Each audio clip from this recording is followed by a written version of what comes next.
Our day begins with the rhythmic rumble of the metro train, and the busy morning commute sets the stage for a day packed with discoveries and gains.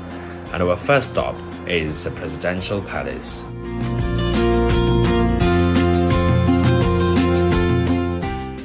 Stepping into the Presidential Palace in Nanjing, we are immediately transported into a different era where each corridor and room tells a story of revolution.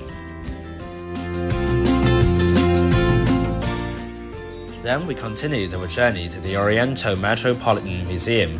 Here, we delved into the delicate artistry of porcelain and the elegant strokes of calligraphy from the period of the Six Dynasties. Each artifact and exhibit spoke to the culture heritage of southern China, enriching our understanding and appreciation of this historic era.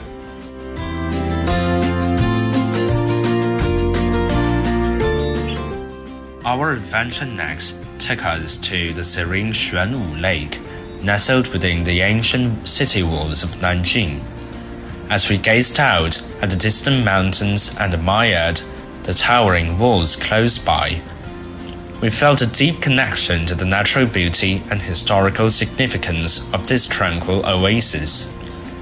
Where distant mountains stretch long, clouds enshroud the hills vibrant, and at dawn the mountains turn blue. It was a moment of reflection and wonder beyond the hustle and bustle of city life outside the wall. Here, we encountered an elderly gentleman artfully practicing calligraphy on the pavement using water in Shoujing script. His brush seemed to dance on the surface, creating a mesmerizing display of tradition and skill that captivated our hearts and beautifully symbolized the temporary nature of art and life.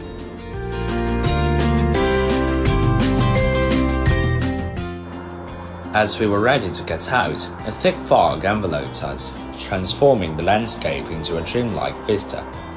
The sculpture emerged from the fog took us to the ancient legends, adding an ethereal quality to the surroundings, while every breath into the misty taste of the setting sun felt like wandering through a celestial dreamscape. And finally, we got to the Jian